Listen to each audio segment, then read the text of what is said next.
ছাত্রছাত্রীরা কেমন আছো? আজকে আবার তোমাদের জন্য নতুন ভিডিও নিয়ে উপস্থিত হয়েছি। আজকের বিষয়বস্তু বৃত্ত।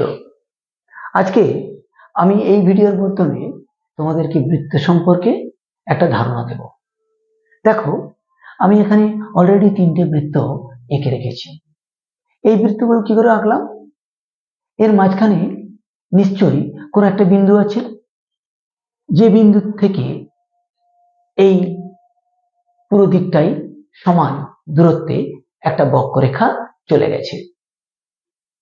তাহলে যে বিন্দুকে বেশ করে আমি এই বক্ররেখাটা অঙ্কন করেছি, এই বৃত্তটা অঙ্কন করেছি, সেই মাঝখানের ওই বিন্দুটিকে বলা হচ্ছে বৃত্তের কেন্দ্র। তাহলে এই বিন্দুটাকে বলা হচ্ছে বৃত্তের কেন্দ্র।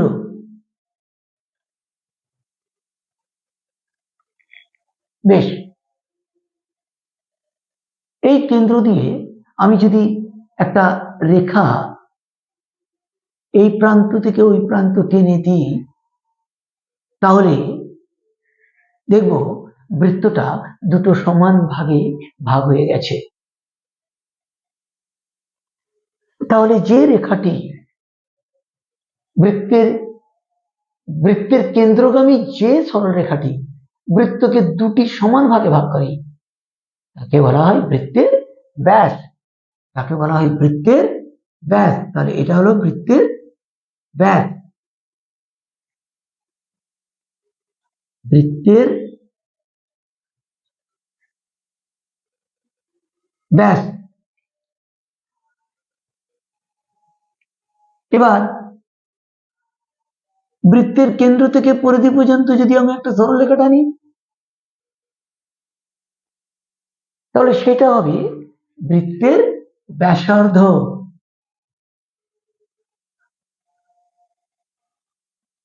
বৃত্তের ব্যাসার্ধ।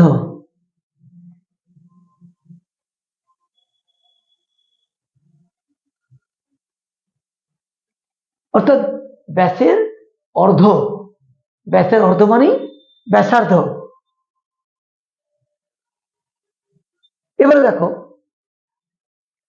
শুধু যে বৃত্তের কেন্দ্রগামী একটি সরলরেখা বৃত্তের দু প্রান্তে থাকছে তা নয়, অসংখ্য সরলরেখা পরিধির এ প্রান্ত থেকে ও প্রান্ত যেতে পারে।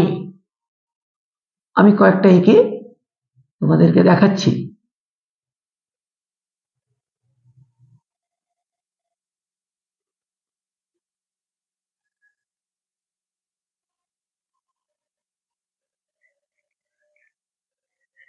এই যে রেখাগুলো আছে, এই সব কটা রেখাকেই বলা হচ্ছে জ্যা। বৃত্তের জ্যা। এগুলো হলো জ্যা। তাহলে আমি কি দেখলাম? এটা বৃত্তের ব্যাস, তার মানে ব্যাসও বৃত্তের একটি জ্যা। তবে যতগুলো জ্যা আছে তার মধ্যে সবচেয়ে বড় জ্যা হলো কে? এই বৃত্তের ব্যাস। তাহলে এখানে একটা লেখা যেতে পারে, ব্যাস হলো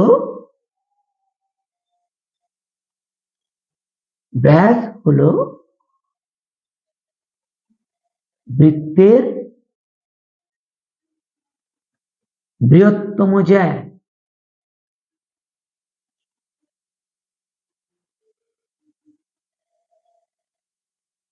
ব্যাস হলো বৃত্তের বৃহত্তম জ্যা।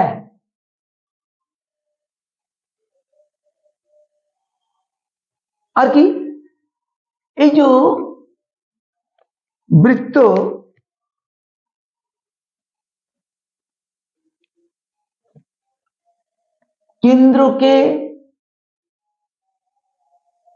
কেন্দ্র থেকে সমান দূরত্বে যে বক্ররেখাটি বিস্তৃত হয়েছে, সেটাকে বলা হচ্ছে বৃত্তের পরিধি। বৃত্তের পরিধি,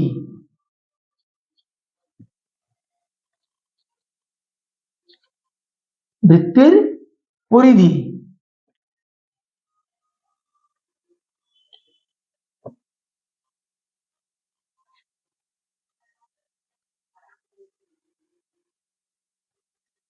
বৃত্তের পরিধি তাহলে কোনটা? এই যে সার্কেল করেছি, যে রেখাটি, বক্ররেখাটি, এটাকে বলা হচ্ছে বৃত্তের পরিধি। তাহলে এটার থেকে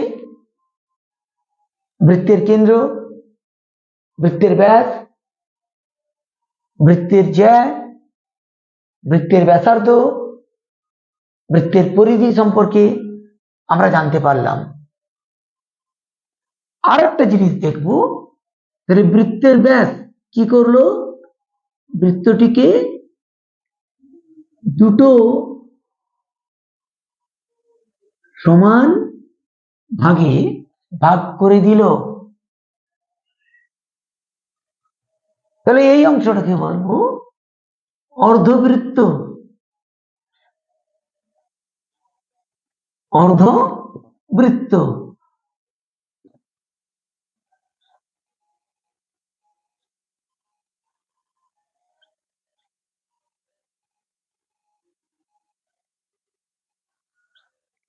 এটা হলো অর্ধবৃত্ত। ঠিক তেমনি এটাও অর্ধবৃত্ত। অর্থাৎ বৃত্তের ব্যাস বৃত্তকে দুটি সমান ভাগে ভাগ করে দিয়েছে, দুটো অর্ধবৃত্তে ভাগ করে দিয়েছে। আশা করি এই ভিডিওর মাধ্যমে তোমরা বৃত্ত সম্পর্কে একটা ধারণা পেলে। আগামী পর্বে বৃত্তের উপর আরো কিছু ধারণা বাকি আছে যা আমি বলবো।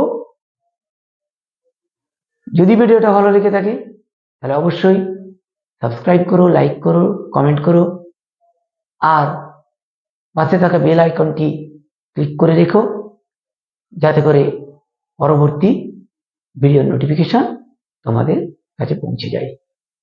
আজ এখানেই শেষ করছি, দেখা হবে আগামী পর্বে।